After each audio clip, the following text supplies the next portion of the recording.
तो hello and welcome to सफल academy. उम्मीद करते हैं कि आप लोग अच्छे होंगे व स्वस्थ होंगे। आज हम लोगों का पॉलिटिकल साइंस बुक 2 का चैप्टर नंबर 8 यानी कि अंतिम चैप्टर आप लोगों का होने वाली है, और ये चैप्टर अगर ख़त्म कर दीजिएगा तो बुक 2 एकदम आप लोगों का कंप्लीट हो जाएगा। ठीक है, हर एक चैप्टर को हम लोग एक एक करके डिस्कस किए हैं। आज हम लोगों का अंतिम चैप्टर भारतीय राजनीति नए बदलाव, ये चैप्टर को कंप्लीट करेंगे। अगर आप इस चैप्टर को देखिएगा तो यहाँ पर मूल रूप से जो है 5 चीज को हम लोगों को पढ़ना है। कौन कौन सी चीज सर? ना 1990 के दशक में 5 बड़े बड़े परिवर्तन हुई थी सर। इन 5 बड़े बड़े परिवर्तन में सबसे पहला जो था, एक था सर कांग्रेस प्रणाली की समाप्ति। दूसरा, ओबीसी के लिए आरक्षण, ओबीसी यानी कि अदर बैकवर्ड क्लासेस, पिछड़े वर्गों के बारे में कहा गया है, तो इन लोगों को आरक्षण दिया गया, ये परिवर्तन हुआ। नई आर्थिक नीति की शुरुआत की गई 1991 के बाद। पीवी नरसिम्हा राव की सरकार आई और उन्होंने भारत में नई आर्थिक नीति का शुरुआत की। तो इन नई आर्थिक नीति का क्या आपका प्रभाव पड़ा, ये हम लोगों को समझ लेना है इस चैप्टर में। बाबरी मस्जिद, बाबरी मस्जिद आप लोग जानते हैं 1992 में जो है फैजाबाद जिला न्यायालय ने राय दिया था कि बाबरी मस्जिद है, वहां पर हिंदू धर्म के आपका साक्ष्य मिला है, इस वजह से वहां पर पूजा के लिए परमिशन दे दिया गया था, ताला खुलवा दिया गया था। तो उस बाबरी मस्जिद को ध्वस्त कर दिया गया बाद में जाकर के। तो इसके बारे में हम लोगों को पढ़ना है। और राजीव गांधी की जो हत्या कर दी गई थी और इसके बाद भारत के राजनीति में क्या क्या परिवर्तन हुआ, ये हम लोगों को इस चैप्टर में पढ़ लेना है। और ये हम लोग अगर समझ लेंगे इन 5 परिवर्तन को, तो हम लोगों का 8वां नंबर चैप्टर कंप्लीट हो जाएगा और बुक 2 आप लोगों का पूरा समाप्त हो जाएगा। ठीक है, शुरू करते हैं। एक एक चीज को हम लोग समझते हुए चलेंगे, हाँ या ना। चलो, सबसे पहले सर कांग्रेस प्रणाली की समाप्ति। हम लोग जानते हैं सर 1952 में पहला आम चुनाव हुआ, इसमें कांग्रेस को बहुत ज्यादा वोट मिला। और 1952 से लेकर के 1967 तक कांग्रेस प्रणाली के नाम से हम लोग जानते हैं। 1967 से लेकर के उसके बाद 1977 तक, ये जो टाइम पीरियड रहा 1977 का टाइम पीरियड, इस टाइम में जनता पार्टी सत्ता में आई थी, लेकिन वो टिक नहीं पाई। बाद में इंदिरा गांधी फिर से सत्ता हासिल करती है। लेकिन 1977 के बाद से लेकर के 1981 में जब चुनाव हुआ, तब फिर इंदिरा गांधी यानी कि सर कांग्रेस जो है सत्ता में आ गई।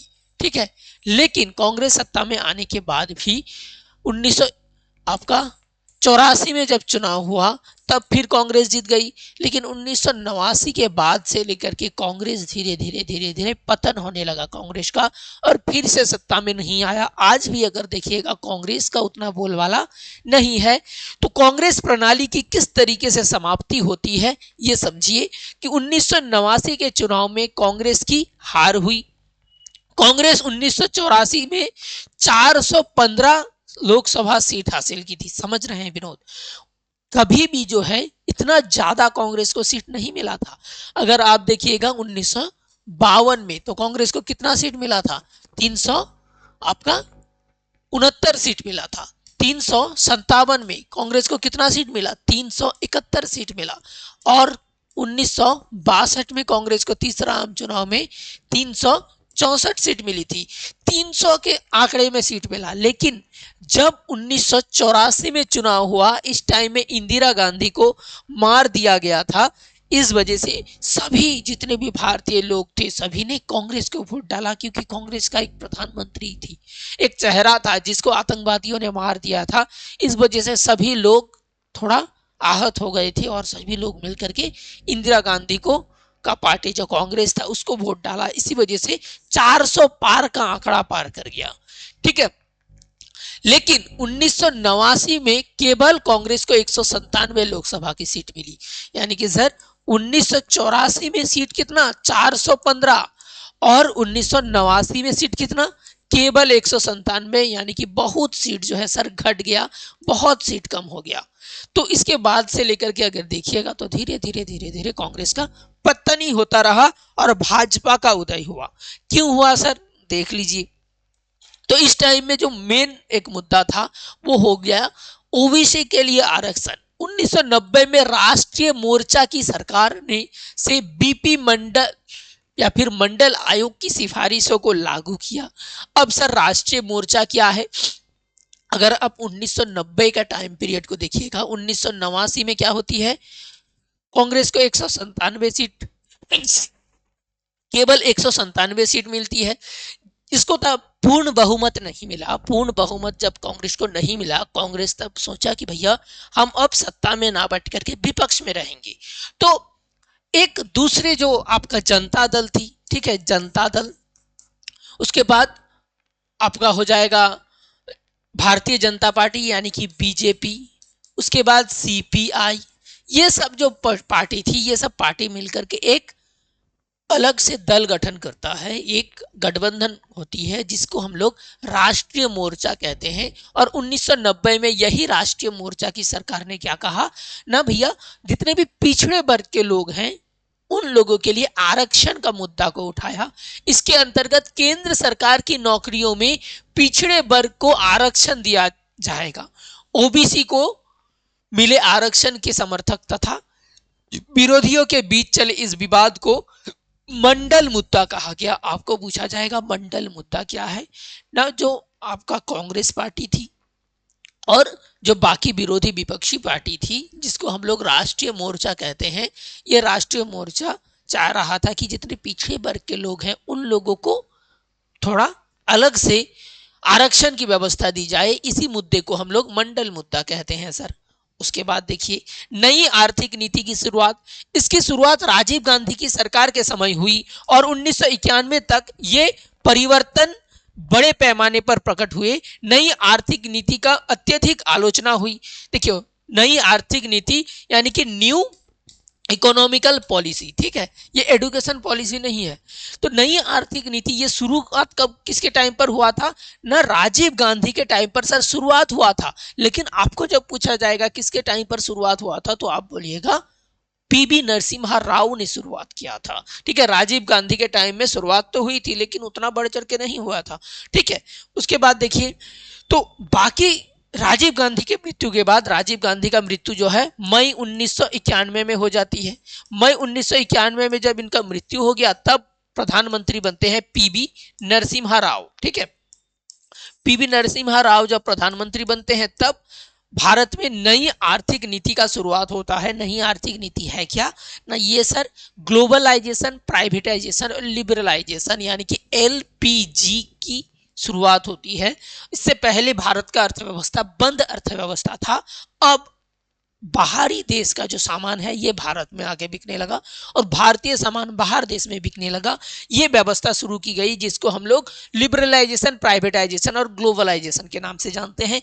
इसी को नई आर्थिक नीति शुरू की गई और ये नरसिम्हा राव और हम लोगों के जो डॉक्टर मनमोहन सिंह थे, इन दोनों के माथे का उपज था। ठीक है, उसके बाद बाबरी मस्जिद क्या होती है सर ना, एक उत्तर प्रदेश में अयोध्या नाम का जगह है, वहां पर एक मस्जिद था जिसका नाम बाबरी मस्जिद था। ठीक है, अयोध्या में स्थित बाबरी मस्जिद को 6 दिसंबर कब गिराया गया पूछा जाता है, कई बार पूछा गया है। 6 दिसंबर 1992 में गिरा दिया गया। याद रखिएगा कब गिराया गया सर, 6 दिसंबर को सर गिरा दिया गया 1992 में। ठीक है, इससे राजनीति में बड़ी परिवर्तन आया। इन परिवर्तनों से ही भाजपा का उदय हुआ। आपको अगर पूछा जाए भाजपा का उदय का कारण बताइए तो आप एक बोलिएगा ओबीसी की आरक्षण, दूसरा बोलिएगा सबसे बड़ी जो मुद्दा है हिंदुत्व की राजनीति या फिर बाबरी मस्जिद का ध्वस्त हो जाना। ठीक है, हिंदुत्व की राजनीति की अब शुरुआत हो गई। अब भाजपा क्या करने लगा, हिंदुओं को बोलने लगा कि भैया हिंदू खतरे में है, हिंदुत्व को बढ़ावा देनी चाहिए, जितने भी हिंदू हैं सबको एकजुट होनी चाहिए, ये सब कहने लगा। अब धीरे धीरे धीरे धीरे सब हिंदू जो है एकजुट होकर के भाजपा की तरफ आकर्षण होने बढ़ने लगा और धीरे धीरे भाजपा का उदय होने लगा। ठीक है, अब सर इसी टाइम में जो पांचवा कांड हुआ था वो है राजीव गांधी की हत्या हुई थी। ठीक है, पांचवा कांड राजीव गांधी की हत्या। राजीव गांधी चुनाव अभियान के दौरान कहां पर थे ना, तमिलनाडु के दौरे पर थे। तो राजीव गांधी की हत्या कहां की गई थी, तमिलनाडु में की गई थी। ठीक है सर, तभी लिट्टे से जुड़े जो श्रीलंकाई तमिल ने मई 1991 में राजीव गांधी की हत्या कर दी। तो कौन सी संगठन सर, एक आतंकवादी संगठन है जिसको LTTE के नाम से जानते हैं। ठीक है, और यह संगठन जो है मई 1991 में राजीव गांधी का हत्या कर देता है। ठीक है, और यह हत्या कहां होती है सर, तमिलनाडु में होती है। 1991 के चुनाव में कांग्रेस सबसे बड़ी विजय पार्टी के रूप में सामने आई। ठीक है, तो सबसे पहले अगर देखिएगा तो 1989 में जो चुनाव होती है, सॉरी 1984 में जो चुनाव होता है, इसमें कांग्रेस पार्टी को 415 सीट मिलती है। 1989 में जब चुनाव हुई सर, कांग्रेस को ज्यादा सीट नहीं मिला, केवल 195 या 197 ऐसा सीट मिला था। ठीक है, और जब 1991 में जब चुनाव हुआ तब कांग्रेस पार्टी का आपका वो जो राजीव गांधी है उनकी हत्या कर दी गई, तब फिर से इसको बहुत ज्यादा सीट मिला। ठीक है, तो 1991 में ज्यादा सीट मिला था और 1984 में इंदिरा गांधी की मृत्यु की वजह से बहुत ज्यादा सीट मिला था। राजीव गांधी की हत्या के बाद कांग्रेस के प्रधानमंत्री बने थे, ये भी आपको याद रखना है। तो यहां से जो पूछा वो राजीव गांधी की हत्या कहाँ की गई थी, कब की गई थी, मई 1991 में। राजीव गांधी के मृत्यु के बाद प्रधानमंत्री कौन बने, पीवी नरसिम्हा राव। तो नई आर्थिक नीति की शुरुआत किसने की थी, पीवी नरसिम्हा राव। ठीक है, राजीव गांधी के टाइम शुरुआत हुआ लेकिन नाम आता है पीवी नरसिम्हा राव का। ठीक है सर, और राजीव गांधी की हत्या किसके द्वारा की गई थी, लिट्टे नाम का संगठन या फिर LTTE नाम की संगठन के द्वारा। ठीक है, चलो अब आते हैं गठबंधन की युग में। गठबंधन का युग देखिए, 1984 में तो कांग्रेस को सर 415 सीट मिला, बहुत ज्यादा सीट मिला। तो जब ज्यादा सीट मिलेगा, आधा से ज्यादा सीट मिलेगा, तो दूसरे पार्टियों से गठबंधन करने की जरूरत है ही नहीं। लेकिन आप अगर देखिएगा 1989 के बाद, ठीक है, तो कांग्रेस को सर बहुत ज्यादा सीट नहीं मिला। इस वजह से कांग्रेस क्या करती है, एक दूसरे पार्टी के साथ गठबंधन बनाती है। कांग्रेस भी गठबंधन बनाता है और विपक्षी जो पार्टी थी वो भी गठबंधन बनाता है। एक गठबंधन जिसको हम लोग राष्ट्रीय मोर्चा के नाम से जानते हैं, इसमें कांग्रेस नहीं था। राष्ट्रीय को मोर्चा में क्या था ना सर, कांग्रेस नहीं था। तो ये एक गठबंधन है राष्ट्रीय मोर्चा। ठीक है, इसमें कौन कौन सी पार्टी थी ना सर, जनता दल थी, भाजपा यानी कि भारतीय जनता पार्टी, वाम मोर्चा यानी कि CPI, ये सब जो पार्टी है वो सब समाजवादी पार्टी सब, और अन्य क्षेत्र पार्टी मिलकर के एक गठबंधन होता है जिसका नाम है सर राष्ट्रीय मोर्चा। और 1989 में जब चुनाव हुई तो कांग्रेस पार्टी को हार हुई और लोकसभा में कांग्रेस को सबसे बड़ी पार्टी बनी, लेकिन ये बहुमत नहीं मिला कांग्रेस को। इस वजह से राष्ट्रीय मोर्चा की जो सरकार है, राष्ट्रीय मोर्चा नाम का जो गठबंधन है, इसने जीत हासिल किया और इसने सरकार बनाई। ठीक है, 1996 में चुनाव में बीजेपी को जो है आपका सबसे ज्यादा सीट मिली।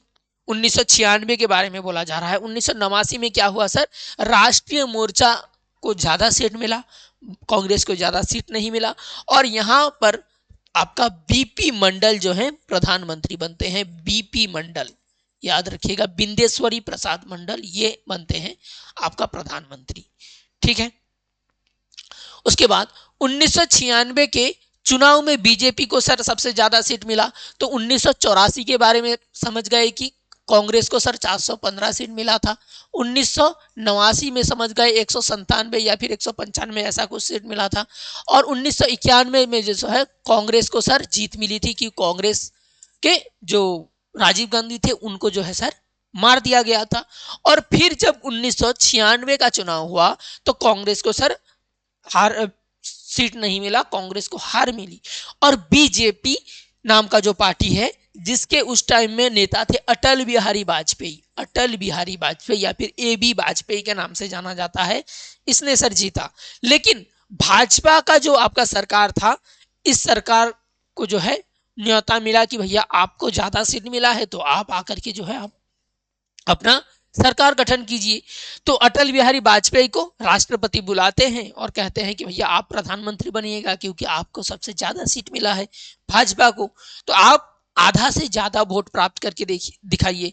लेकिन अधिकांश जितने भी दल था वो सब भाजपा की नीतियों के खिलाफ था और इस वजह से भाजपा को लोकतंत्र में बहुमत हासिल नहीं कर पाया। यानी कि बहुमत कम से कम जितना सीट है उसमें से आधा आपको जो है हासिल करना होगा। लेकिन अटल बिहारी वाजपेयी जो है 13 दिन प्रधानमंत्री रहते हैं, उसके बाद उसका पद खत्म हो जाता है क्योंकि उसको आधा से ज्यादा जो है बहुमत नहीं मिला था।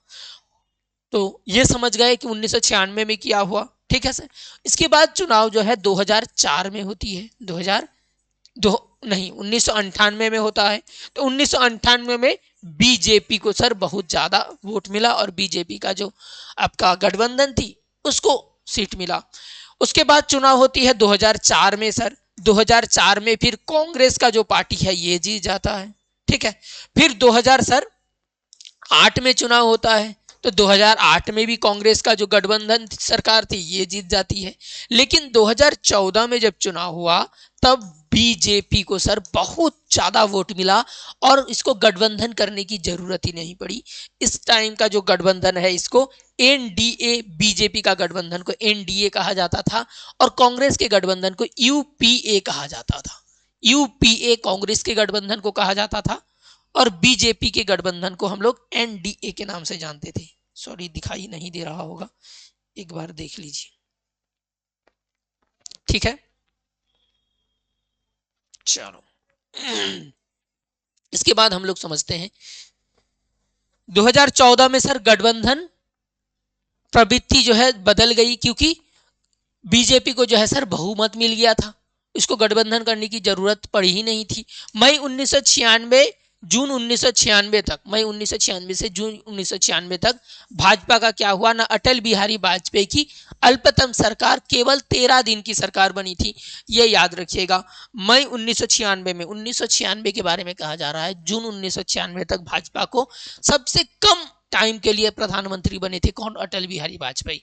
अब तक का सबसे कम टाइम के लिए बनने वाले प्रधानमंत्री का नाम अगर पूछा जाए तो बोलिएगा अटल बिहारी वाजपेयी।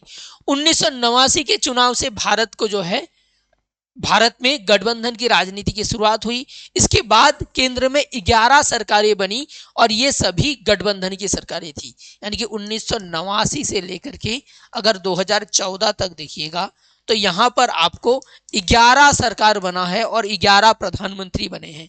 11 बार प्रधानमंत्री जो है चेंज हुआ है। कब से कब तक, 89, इधर आपका 11 साल और इधर 14 साल। केवल आप अगर देखिएगा 24 सालों में प्रधानमंत्री कितने बने, 11 बार प्रधानमंत्री चेंज हुआ। जबकि हर 5 साल में प्रधानमंत्री चेंज होने की बात कही गई है, लेकिन किसी को ज्यादा आपका बहुमत नहीं मिलने की वजह से, गठबंधन सरकार होने की वजह से इधर कभी जाए कभी उधर जाए, इस वजह से जो है आपका केवल आपका 11 जो है प्रधानमंत्री अलग अलग रूप से हुआ। ठीक है। अब आते हैं कौन कौन प्रधानमंत्री किस टाइम से लेकर के किस टाइम तक बने, ये समझिए। ठीक है। 1989 के बाद से लेकर के प्रधानमंत्री कौन बने, अब तक आपको पता चला होगा, हम आपको बता देते हैं कि हम लोगों के प्रधानमंत्री कौन कौन रहे हैं। ठीक है। सबसे पहले अगर देखिएगा, रुकिए यहां से आपको बताते हैं। ठीक है। 1952 में कौन जीते सर, कांग्रेस जीती। 1952 से लेकर के 1964 तक प्रधानमंत्री कौन रहे ना सर, नेहरू जी। नेहरू जी प्रधानमंत्री रहे। ठीक है। 1964 में नेहरू जी का मृत्यु हो गया, आप लोगों को पता होगा। तो नेहरू जी के मृत्यु के बाद 1964 में प्रधानमंत्री कौन बने, 1964 से लेकर के 1966 तक लाल बहादुर शास्त्री जी सर प्रधानमंत्री बने, लाल बहादुर शास्त्री जी। ठीक है। उसके बाद चलिए 1966 में फिर लाल बहादुर शास्त्री की मृत्यु हो जाती है। तो 1966 से लेकर के 1966 से लेकर के प्रधानमंत्री बनती है कौन ना सर, इंदिरा गांधी। 1966 से लेकर के 1977 तक। फिर 1977 में क्या हुआ सर, ना 1977 में आपका जनता पार्टी सरकार में आती है, और 1977 से लेकर के 1989 तक, 1977 से लेकर के 1989 तक प्रधानमंत्री कौन होते हैं ना हम लोगों के मोरारजी देसाई, मोरारजी देसाई प्रधानमंत्री बनते हैं, और ये गैर कांग्रेसी प्रधानमंत्री थी। ठीक है, प्रथम गैर कांग्रेसी प्रधानमंत्री। उसके बाद 1989 से लेकर के 1980 तक, 1980 तक प्रधानमंत्री कौन बनते हैं ना चौधरी चरण सिंह, क्योंकि मोरारजी देसाई की जो सरकार है उसको, उससे चौधरी चरण सिंह निकल करके आ गए थे, और इंदिरा गांधी कही थी चौधरी चरण सिंह को कि भैया आप निकल जाइए और आपको हम प्रधानमंत्री बना देंगे, हम और आप गठबंधन कर लेते हैं। तो चौधरी चरण सिंह जो है ये प्रधानमंत्री बन जाते हैं। ठीक है, उसके बाद चलते हैं 1980 में फिर से चुनाव हुआ सर। ठीक है, और 1980 में जब चुनाव हुआ, 1980 1981 में जब चुनाव हुआ, यहां से लेकर के 1984 तक प्रधानमंत्री रहती है कौन, 1984 तक इंदिरा गांधी फिर से सत्ता में आ जाती है। ठीक है, इंदिरा गांधी, और इंदिरा गांधी सत्ता में तो आ जाती है, लेकिन 1984 में इंदिरा गांधी का मृत्यु हो जाता है। इंदिरा गांधी की मृत्यु के बाद उनके जो बेटे हैं जिनका नाम राजीव गांधी था, तो 1984 में राजीव गांधी प्रधानमंत्री बनते हैं। ठीक है, और 1984 में फिर से चुनाव होता है तो राजीव गांधी जीत जाते हैं, और ये 1989 तक सर प्रधानमंत्री बनते हैं कौन, राजीव गांधी। ठीक है, राजीव गांधी। ठीक है, तो अब तक आपको पता चला कि 1952 से लेकर के सर 1989 तक कौन कौन प्रधानमंत्री रहे। सबसे पहले नेहरू जी, उसके बाद लाल बहादुर शास्त्री, उसके बाद इंदिरा गांधी, उसके बाद मोरारजी देसाई, उसके बाद चौधरी चरण सिंह, इंदिरा गांधी, राजीव गांधी। ठीक है, तो इंदिरा गांधी जो है 2 बार यहां पर प्रधानमंत्री बनी और यहां पर प्रधानमंत्री बनी। ठीक है, अब आते हैं 1989 के बाद जो है यहां पर तो 1 2 3 4 5 6 7 बार केवल प्रधानमंत्री का चेंज हुआ, लेकिन 1989 के बाद से लेकर के 2014 तक कुल 11 प्रधानमंत्री चेंज हुए। इन लोगों को हम लोग समझने वाले हैं अब। ठीक है, समझिए सर। सबसे पहले 1989 में सर जो गठबंधन था, एक तो आपका राष्ट्रीय मोर्चा था। राष्ट्रीय मोर्चा में कौन गठबंधन में था सर ना, यहां पर कांग्रेस नहीं था, बाकी सब पार्टी थी, जैसे वाम मोर्चा सीपीआई था, भाजपा का समर्थन था। और इसके प्रधानमंत्री कौन होते हैं ना, बीपी सिंह, सॉरी वहां पर हम बीपी मंडल बोल चुके थे, बीपी मंडल यानी कि बिंदेश्वरी प्रसाद मंडल, वो मंडल आयोग के जो है अध्यक्ष बने थे। ठीक है, दूसरा जो पिछड़ा वर्ग आयोग गठन हुआ था मंडल आयोग, उसके अध्यक्ष बने थे। और बीपी सिंह यानी कि बिंदेश्वरी प्रसाद सिंह, दोनों बिंदेश्वरी प्रसाद, ये सिंह है प्रधानमंत्री जी, और वो है हम लोगों के बिंदेश्वरी प्रसाद मंडल। अब आइए, तो बिंदेश्वरी प्रसाद मंडल जो है 1989 में प्रधानमंत्री बनते हैं दिसंबर में, और नवंबर 1990 में उनका पद खत्म हो जाता है। ठीक है, ये भाजपा का जो है थे। ठीक है, अब 1990 से लेकर के 1991 के जून महीना में जो है आपका तक कौन बने ना, राष्ट्रीय मोर्चा के ही एक आपका ये थे जिसका नाम चंद्रशेखर था। तो ये जो चंद्रशेखर जी जो है ये उसके बाद प्रधानमंत्री बनते हैं। ठीक है, और 1991 से लेकर के 1996 तक कांग्रेस के जो आपका गठबंधन था इसको जीत मिलती है। आपको बताया कि सर 1991 में जो हम लोगों के राजीव गांधी है इनकी मृत्यु हो जाती है, और राजीव गांधी की मृत्यु के बाद सभी लोग फिर कांग्रेस को वोट डालते हैं। तो 1991 से लेकर के 1996 तक पीवी नरसिम्हा राव जो हैं ये प्रधानमंत्री बनकर के रहते हैं। ठीक है, तो यहां आपको समझ में आया सर 1989 में जो चुनाव हुआ, 1989 के बाद चुनाव 1991 में हुआ। ठीक है, तो इस बीच 2 प्रधानमंत्री बने, एक का नाम बीपी सिंह है, एक का नाम बीपी सिंह है, और दूसरे का नाम चंद्रशेखर है, चंद्रशेखर है। ठीक है सर, उसके बाद 1991 में जो चुनाव हुआ ये 1996 तक चला, और 1996 में कांग्रेस को बहुत ज्यादा वोट मिला, तो यहां पर जो प्रधानमंत्री बनकर के आते हैं वो पीवी नरसिम्हा राव थे। ठीक है, पीवी नरसिम्हा राव, बीवी कह सकते हैं, पीवी नरसिम्हा राव। ठीक है सर, अब 1996 में चुनाव होती है, तो 1996 में जब चुनाव हुआ सर तो कांग्रेस को वोट ज्यादा नहीं मिला, तो 1996 में किसको वोट मिला सर ना, भाजपा का जो आपका सरकार थी अटल बिहारी वाजपेयी जी को बहुत ज्यादा वोट मिला। और अटल बिहारी वाजपेयी को कहा गया कि भैया आप जो है साबित करके दिखाइए आधा से ज्यादा वोट। तो ये जो है 13 दिन सरकार बनाते हैं और 13 दिन बाद इनका सरकार जो है गिर जाता है, क्योंकि इनको आधा से ज्यादा मंत्री सांसद सब सपोर्ट नहीं किए, इस वजह से इनका सरकार गिर जाता है। ठीक है, अब 1996 में जो है 1996 से लेकर के 1997 तक HD देवेगौड़ा ये कांग्रेस के समर्थन से जो है आपका प्रधानमंत्री बनते हैं। ठीक है, HD देवेगौड़ा। तो सबसे पहले सर बीपी सिंह प्रधानमंत्री बने, उसके बाद चंद्रशेखर प्रधानमंत्री बने, उसके बाद हम लोगों के पीवी नरसिम्हा राव जो है प्रधानमंत्री बनते हैं, उसके बाद अटल बिहारी वाजपेयी सर प्रधानमंत्री बनते हैं लेकिन ज्यादा दिन तक नहीं रह पाते हैं, उसके बाद HD देवेगौड़ा सर प्रधानमंत्री बनते हैं, उसके बाद इंद्र कुमार गुज्जल जो है ये प्रधानमंत्री 1997 से लेकर के 1998 तक रहे, इंद्र कुमार गुज्जल। ठीक है, ये नाम याद रखिएगा। ठीक है, तो बीपी सिंह, उसके बाद चंद्रशेखर, उसके बाद पीवी नरसिम्हा राव, अटल बिहारी वाजपेयी, HD देवेगौड़ा। ठीक है, और इंद्र कुमार गुज्जल। अब 1998 का टाइम था तो ये जो है कांग्रेस पार्टी के समर्थन से बने थे। अब देखिए 1989 में जो है सर प्रधानमंत्री कौन बनते हैं, 1998 से लेकर के 1999 तक। फिर जब चुनाव होती है तो भाजपा को सर जीत मिलते हैं और फिर से जो है अटल बिहारी वाजपेयी जो है सरकार बना लेते हैं, लेकिन इनका सरकार बहुत ज्यादा दिन तक नहीं टिकता है, 1999 तक ही टिकता है। ठीक है, उसके बाद 1999 में जब चुनाव हुआ तब कांग्रेस पार्टी को सर जीत मिला और कांग्रेस पार्टी जो है 1999 तक नहीं, ये जो है 2004 में फिर आपका चुनाव हुआ तो कांग्रेस पार्टी को जीत मिला और कांग्रेस पार्टी के प्रधानमंत्री मनमोहन सिंह निकल करके आए और ये 2004 में जब चुनाव हुआ ये जीत गए। फिर 2008 में जब आपका चुनाव हुआ फिर कांग्रेस को जीत मिला। तो 2004 से लेकर के 2014 तक, 2004 से लेकर के 2014 तक जो है ये प्रधानमंत्री बन करके रहते हैं हम लोगों के मनमोहन सिंह।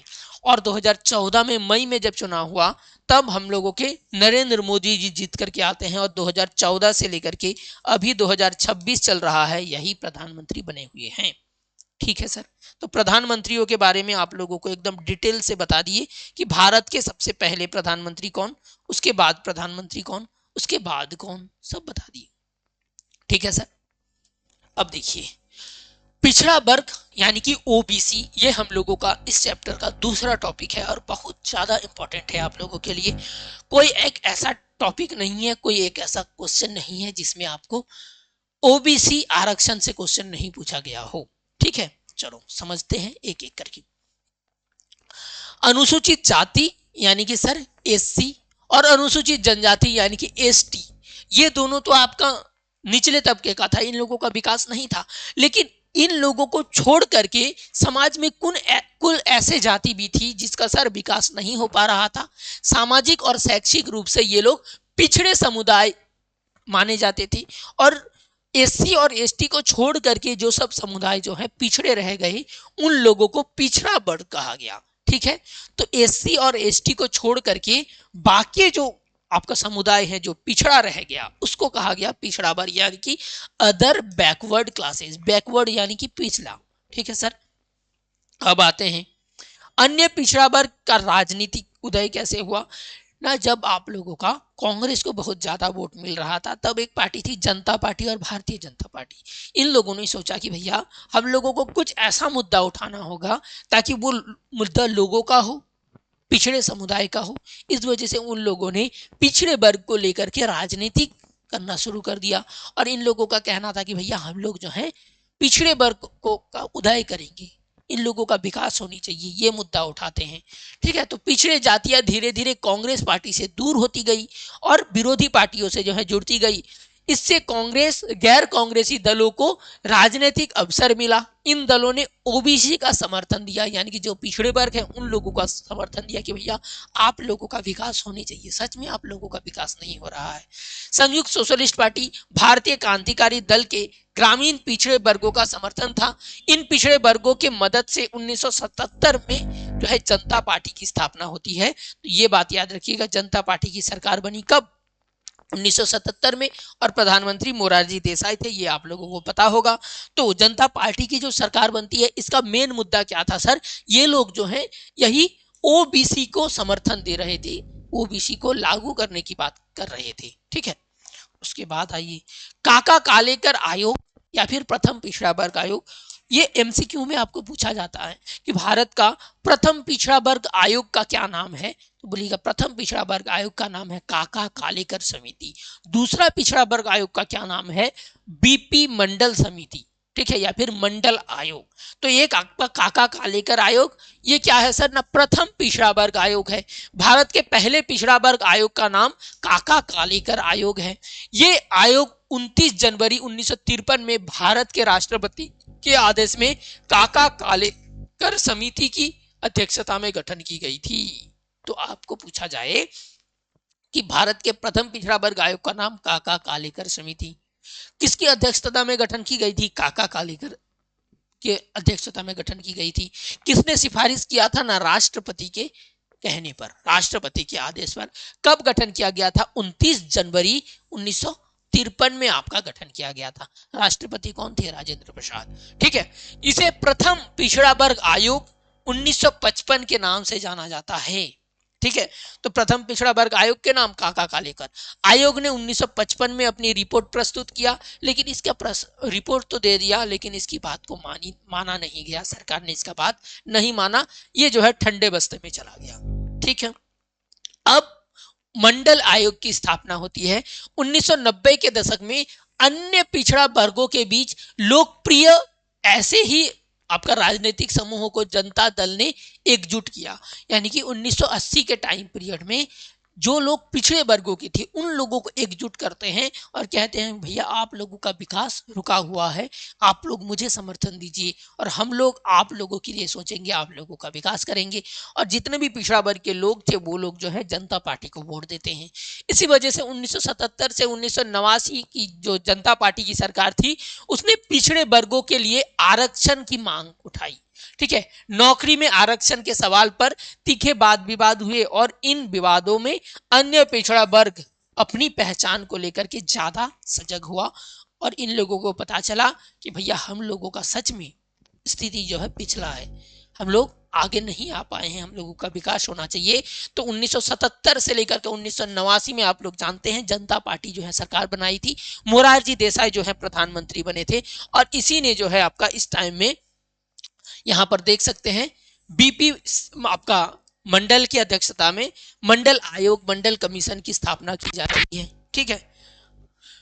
अब देखिए ये जो है दोनों जो है बीपी हैं, दोनों जो है वीपी हैं, दोनों का नाम बिंदेश्वरी प्रसाद है। एक का नाम बिंदेश्वरी प्रसाद सिंह है, एक का नाम बिंदेश्वरी प्रसाद मंडल है। एक जन प्रधानमंत्री हैं और एक जन जो है आपका मंडल आयोग के अध्यक्ष है, ठीक है। बिहार के मुख्यमंत्री कर्पूरी ठाकुर, ये बहुत ज्यादा इंपॉर्टेंट है, पूछा जाएगा कि ओबीसी का आरक्षण सबसे पहले किस राज्य में लागू हुआ, तो बिहार राज्य में लागू हुआ। और बिहार के मुख्यमंत्री उस टाइम कौन थे ना, कर्पूरी ठाकुर, इन्होंने ओबीसी आरक्षण को लागू किया। 1978 में केंद्र सरकार ने दूसरी पिछड़ा वर्ग आयोग को गठन किया। तो दूसरी पिछड़ा वर्ग आयोग का स्थापना कब हुआ, 1978 में हुआ। कौन सी पार्टी, सर जनता पार्टी के नेतृत्व में ये दूसरा पिछड़ा वर्ग आयोग गठन किया गया था। इसके अध्यक्ष जो है बिंदेश्वरी प्रसाद जो है मंडल थे, तो इनका नाम जो है इस वजह से इसका नाम मंडल कमीशन पड़ा, ठीक है। मंडल आयोग या फिर मंडल कमीशन, दूसरे पिछड़ा वर्ग को आयोग को मंडल कमीशन क्यों कहा जाता है, क्योंकि इसके अध्यक्ष बिंदेश्वरी प्रसाद मंडल जी थे, तो इनके नाम से इसका नाम मंडल आयोग पड़ गया। प्रथम पिछड़ा वर्ग का नाम काका कालेकर आयोग क्यों पड़ा, क्योंकि उसके अध्यक्ष काका कालेकर थे, तो उसका नाम काका कालेकर आयोग पड़ गया, ठीक है सर। अब आते हैं बीपी मंडल कौन थे सर ना, 1918 में जन्म हुआ, 1982 में मृत्यु हुआ, ये जो है बीपी मंडल है, ठीक है। तो दूसरा पिछड़ा वर्ग आयोग के जो है ये अध्यक्ष बने थे 1967 से लेकर के 1970, 1977 से 1989 में बिहार के जो है सांसद रह चुके हैं। बिहार के समाजवादी पार्टी के नेता थे, बाद में ये जाके जो है जनता पार्टी में 1977 में मिल जाते हैं और 1968 में जो है ये 1.5 माह तक बिहार के मुख्यमंत्री भी रह चुके हैं, बिहार के मुख्यमंत्री भी रह चुके हैं बिंदेश्वरी प्रसाद मंडल। और इसको हम लोग क्यों जानेंगे ना, एक बात याद रखिएगा सबसे ज्यादा इंपॉर्टेंट, दूसरा पिछड़ा वर्ग आयोग के जो है अध्यक्ष थे और बिहार के मुख्यमंत्री भी थे, ठीक है। अब आते हैं मंडल आयोग के गठन का उद्देश्य, क्यों गठन किया गया भैया मंडल आयोग, क्योंकि जो पिछड़े वर्ग थे के लोग हैं उन लोगों का विकास करना था। मंडल आयोग का गठन भारतीय समाज के विभिन्न तबकों के बीच शैक्षिक और सामाजिक पिछड़ापन को पता लगाना, यानी कि कौन सा समाज पिछड़ा हुआ है उनका पहचान करना, ये मंडल आयोग का जो है उद्देश्य था। पिछड़े वर्गों की पहचान के तरीके, इन वर्गों के पिछड़ेपन को दूर करने के लिए उपाय जानना इस आयोग का जो है सर उद्देश्य था। ठीक है, कौन आदमी पिछड़ा हुआ है और उन पिछड़े वर्ग के लोगों को कैसे फिर से विकास किया जाएगा, इसको पहचान कराना मंडल आयोग गठन का उद्देश्य था। क्या सिफारिश किया गया ना सर? आपको पता चला कि 1978 में जो है सर मंडल आयोग का गठन किया गया। पूछा जाएगा मंडल आयोग का गठन कब हुआ था, कई बार पूछा गया है ये सवाल, मंडल आयोग से कई बार पूछा गया है। गठन हुआ है 1978 में और 1980 में सर इसने रिपोर्ट पेश किया। तो रिपोर्ट कब दिया सर? 1980 में रिपोर्ट दिया। किस पार्टी ने इसका ये किया ना सर? जनता पार्टी ने इसको जो है गठन किया, जनता पार्टी की सरकार। ठीक है, इसने क्या कहा ना, अन्य वर्गों की पहचान पिछड़े जातियों के रूप में जो है किया जाए। यानी कि मंडल आयोग ने कहा कि जो अन्य पिछड़ा वर्ग है, जो पिछड़े वर्ग के लोग हैं, उन लोगों को पिछड़ी जातियां कह करके बुलाया जाए, क्योंकि अनुसूचित जातियों से दयनीय इनके जातियां हैं, अनेक जातियां हैं जिन्हें वर्ण व्यवस्था में नीची समझा जाता था। ठीक है, तो पिछड़े वर्गों के लिए यही मंडल आयोग ने 27% आरक्षण की मांग की। कहा गया कि जो पिछड़े वर्ग के लोग हैं उन लोगों के लिए 27% आरक्षण दिया जाए। सरकारी क्षेत्र में जब नौकरी दिया जाएगा तो 27% इन्हीं पिछड़ा वर्गों के लिए नौकरी दिया जाएगा। पिछड़ेपन को दूर करने के लिए भूमि सुधार का जो है सिफारिश किया गया कि इन लोगों को जो है जमीन उपलब्ध करवाई जाए और भूमि सुधार किया जाए।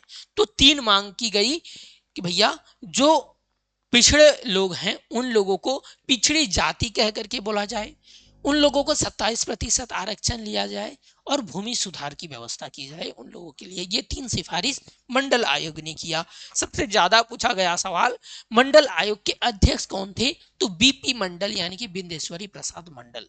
ठीक है, आते हैं राष्ट्रीय मोर्चा का सरकार क्या है ना सर, मंडल आयोग को लागू किया था। कब हुआ था ना? 1990 में। 1978 में सर मंडल आयोग का गठन हुआ था। 1980 में सर मंडल आयोग ने रिपोर्ट दिया और 1990 के दशक में मंडल आयोग को जो है सर आपका लागू किया गया। कौन सी आपका सरकार ने लागू किया था, कौन सी पार्टी ने? तो राष्ट्रीय मोर्चा के सरकार ने। ठीक है, तो जनता पार्टी ने सर इसको जो है आपका शुरुआत किया था, गठन किया था जनता पार्टी ने, मोरारजी देसाई का सरकार ने। और किस पार्टी ने लागू किया ना? राष्ट्रीय मोर्चा सरकार ने 1990 में मंडल आयोग की सिफारिश को लागू की। इस फैसले को सर्वोच्च न्यायालय में जो है चुनौती दिया गया। कहा गया भैया 27% अगर पिछड़े वर्गों को दे देंगे तो हम लोग जो पढ़े लिखे लोग हैं उन लोगों के लिए नौकरी कहां से मिलेगा। इस वजह से इंदिरा साहनी नाम के एक व्यक्ति हैं जिन्होंने केस किया और इस केस को इंदिरा साहनी केस के नाम से जाना जाता है। सुप्रीम कोर्ट ने इस केस में जो है 1992 में नवंबर में सरकार ने राय दिया और इसको जो है सही ठहराया। यानी कि ये जो मंडल आयोग ने सिफारिश दिया कि भैया 27% आरक्षण की व्यवस्था सही है, उसको सही ठहराया गया।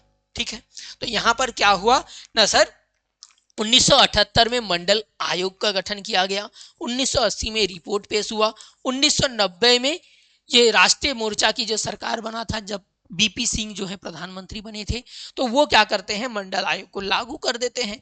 और लागू करने के बाद जो है इंदिरा साहनी नाम का व्यक्ति जो है ये चले जाते हैं कोर्ट में केस करने के लिए, भैया ये हो चल क्या रहा है, हम लोगों का क्या होगा सरकारी नौकरी में अगर पिछड़े वर्ग के लोगों को ही आरक्षण दे दिया जाएगा। तो कोर्ट कहता है कि नहीं भैया, सरकार जो कर रही है ये बात सही है, तो इसको जो है निर्णय को सही ठहराया गया। ठीक है, इतना हो गया। उसके बाद क्या होती है सर ना, दलित और पिछड़े वर्गों की राजनीति शुरुआत हो जाती है। जब पता चला कि दलित सब जो है एकजुट हो गया है, दलित लोगों के लिए या फिर पिछड़े लोगों के लिए आपका सोच रहा है, तो इसके लिए कुछ संगठन निकल करके आती है। ठीक है, जिसको हम लोग दलित और पिछड़ा वर्ग के राजनीति के रूप में जानेंगे। जैसे 1978 में बनाया गया संगठन जिसका नाम बाम सेफ है, कई बार पूछा गया है, बाम सेफ नाम का संगठन कब बना? 1978 में। किसने बनाया? काशीराम दास ने। किसने? काशीराम ने बनाया। ठीक है, तो बाम सेफ नाम का जो संगठन है इसको कहा जाता है बैकवर्ड एंड माइनॉरिटी। बाम, सी यानी कि कम्युनिटीज, ई से एम्प्लॉयज, एफ से फेडरेशन, बाम सेफ इसका नाम है, 1978 में गठन हुआ था।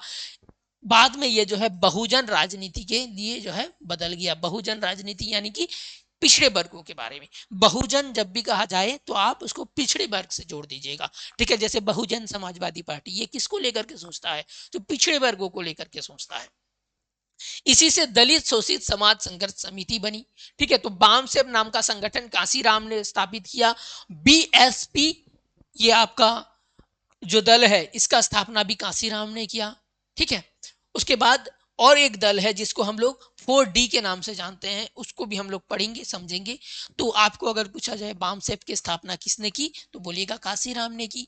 बीएसपी, बहुजन समाजवादी पार्टी की स्थापना कौन की है? ना कांसीराम ने की। दलित शोषित संघर्ष समाज संघर्ष समिति, ये कहां से आपका आया? ना यही आपका BAMCEF, backward and minority communities employees federation, यहां से आया, ठीक है। बहुजन समाज पार्टी से चल करके ये आपका गठन हुआ। 1989 और 1991 के चुनाव में उत्तर प्रदेश में सफलता मिली। ये आपका बहुजन समाजवादी पार्टी का ये है। बाद में बीएसपी ने कई बार जो है राज्य सरकार बनाई। मायावती देवी इसी से आपका निकल करके आते हैं। आपको पूछा जाता है कि भैया जो पिछड़ा वर्ग का राजनीति है, यहां से निकल करके आए कई नेताओं के नाम बताइए। तो उसमें लालू प्रसाद यादव का नाम आता है, कांसीराम दास का नाम आता है, और आपका मायावती देवी का नाम आता है, ठीक है। चलो अब देखते हैं हम लोगों का राजनीतिक प्रभाव कैसे पड़ा। न मंडल आयोग से ओबीसी समुदाय की राजनीतिक जागरूकता बढ़ी। ओबीसी समाज के लोग आगे आए, उन लोगों का भी धीरे धीरे उदय होने लगा। कई नए राजनीतिक दल के नेता जैसे लालू प्रसाद यादव, मुलायम सिंह यादव, ये सब इसी आपका पिछड़े वर्ग के लेकर के उभर करके आए। ये सब नेता जो हैं आए। इन दलों ने रोजगार, शिक्षा, सत्ता में जो है हिस्सेदारी का सवाल उठाया और ओबीसी राजनीति में जातीय राजनीति का सामाजिक आधार बदल दिया। धीरे धीरे जो है समाज में बदलाव आने लगा। अब कांसीराम के बारे में पढ़े कि इन्होंने जो है एक चीज स्थापना किया, बामसेब, बैकवर्ड एंड माइनॉरिटीज, उसके बाद कम्युनिटीज एम्प्लॉयज फेडरेशन, इसका स्थापना किया गया। DS4 की स्थापना की गई, ये याद रखिएगा। और बसपा यानी कि BSP की स्थापना की गई थी। ये तीनों चीज की स्थापना किसने किया? ना सर यही कांसीराम दास के द्वारा किया गया, ठीक है। और ये कौन थे? ना सर बहुजन समाजवादी पार्टी के संस्थापक थे। 1978 में सर बामसेब का स्थापना करते हैं। 1978 में बामसेब का स्थापना करते हैं। 1984 में ये BSP की स्थापना करते हैं, ठीक है। और DS4 का भी यही जो है नींव रखते हैं, ठीक है। इसीलिए ये जाने जाते हैं, तो याद रखना है। अब शुरू होता है क्या? अब शुरू होता है क्या? ना सर सांप्रदायिक और धर्मनिरपेक्षता और लोकतंत्र परिचय, ठीक है।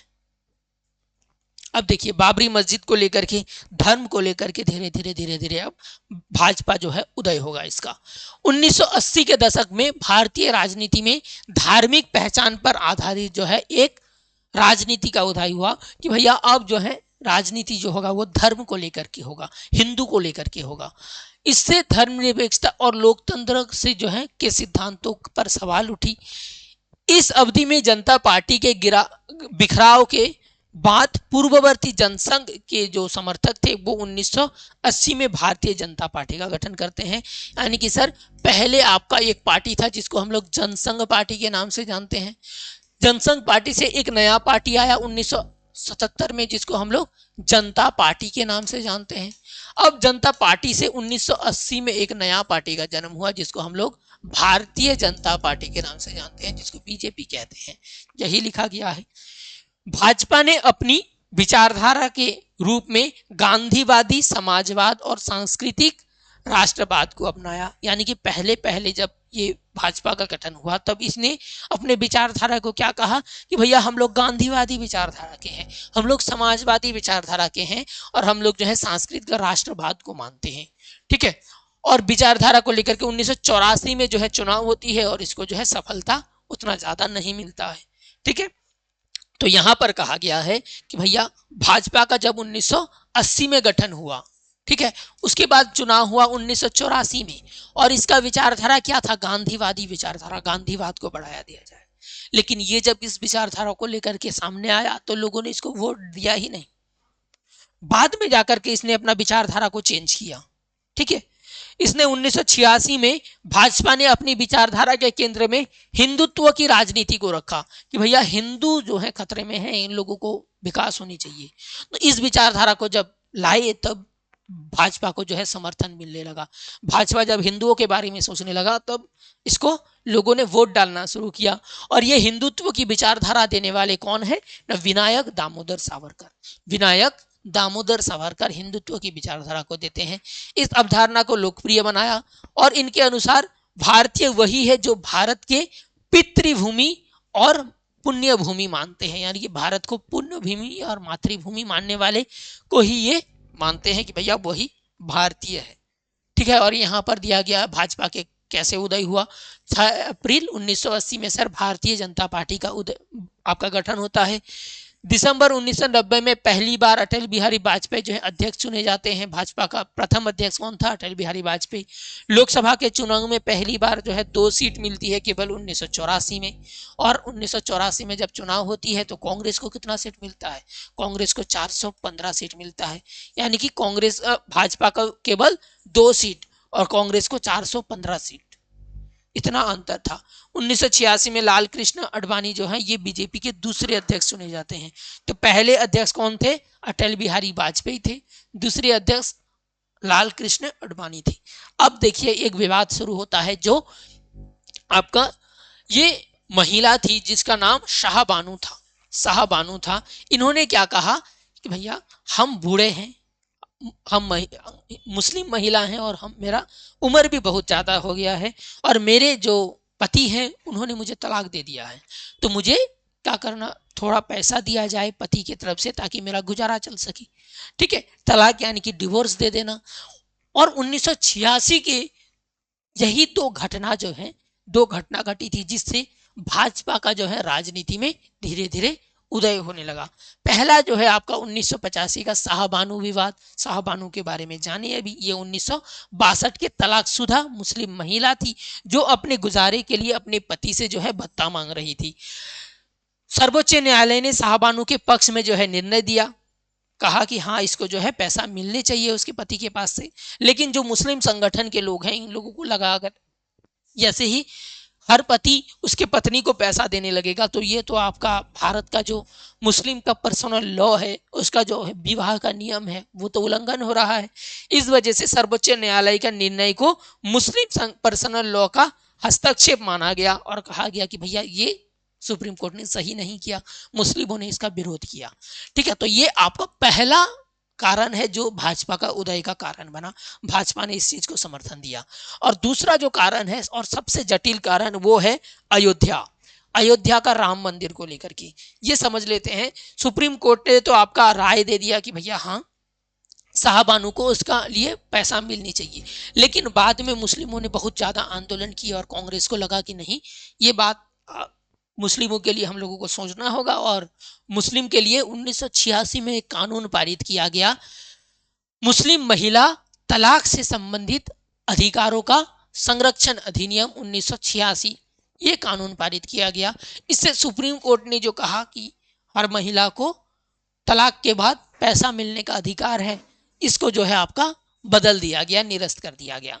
ठीक है, इस प्रतिक्रिया में क्या हुआ ना, इस निर्णय का महिला संगठनों ने विरोध किया। बुद्धिजीवी और कई मुस्लिम समाज सुधारवादी जो समूह है इसने विरोध किया कि भैया सुप्रीम कोर्ट ने आपका राय दिया था कि जो महिला हैं उन लोगों को अगर तलाक दे दिया जाए तो उस पति के पास से कुछ एलिमनी के रूप में पैसा मिलेगा, तो ये जो है बदल दिया गया।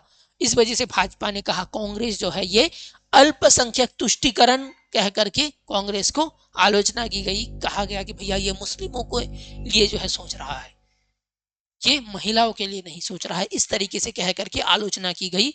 किसका? ना सर, कांग्रेस का। अब देखिए अयोध्या विवाद जो सबसे बड़ा विवाद था उस टाइम का। ठीक है, अयोध्या का जो है राम मंदिर विवाद या फिर बाबरी मस्जिद विवाद, ये दोनों चीज हम लोग समझते हैं।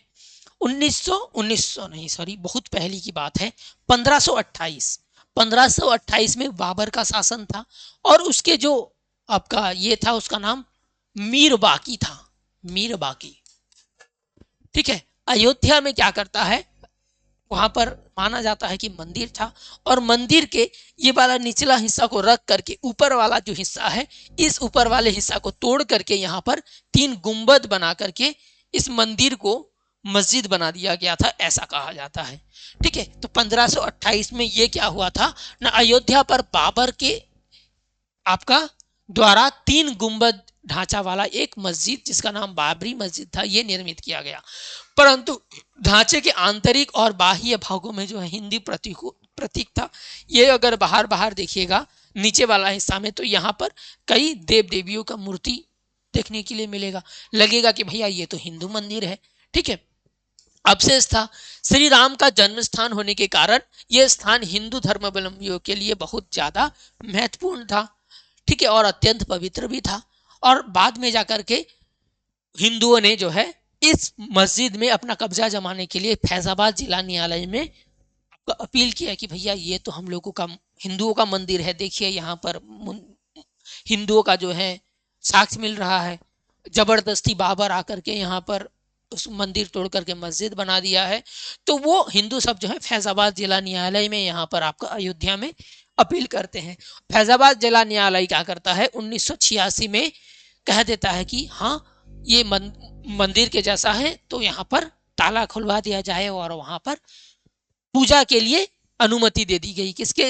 किसने अनुमति दिया, तो फैजाबाद जिला न्यायालय ने।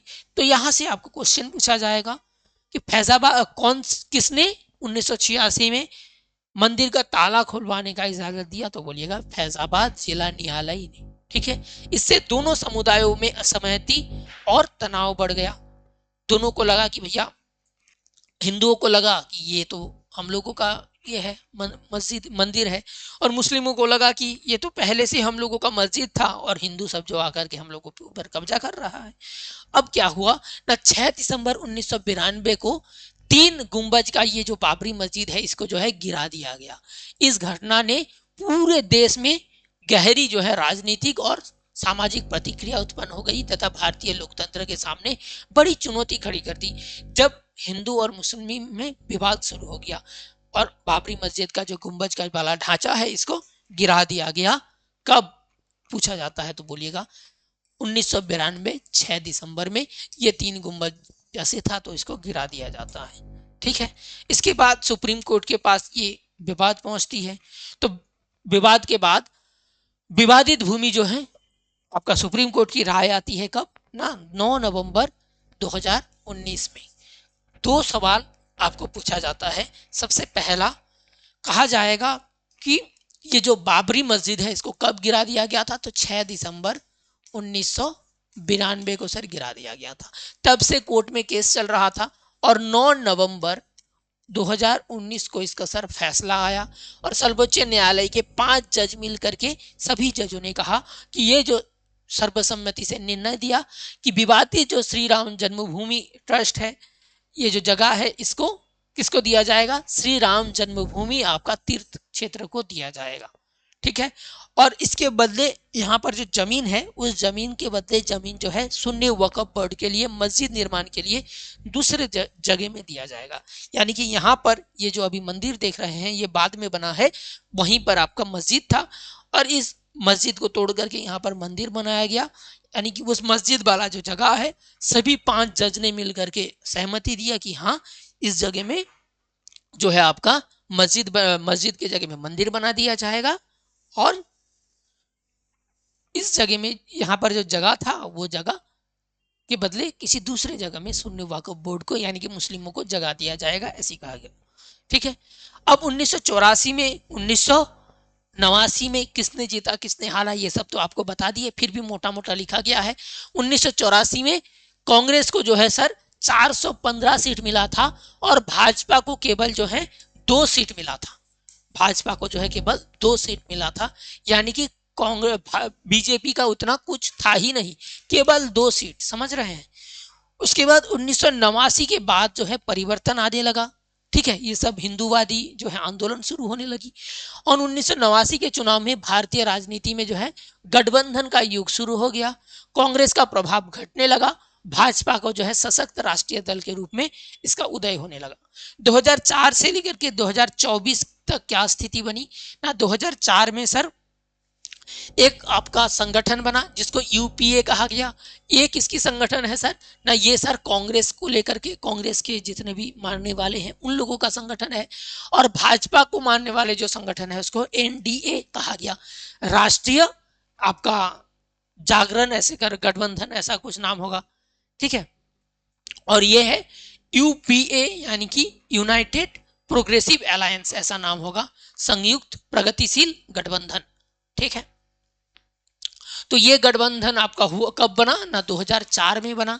तो इन 2004 में जब गठबंधन बना तब किसने जीता इन दोनों में से ना सर, भाजपा को सर हार मिला, ये कांग्रेस को सर यानी कि संपर्क नाम का जो गठबंधन है इसको 2004 में जीत मिला।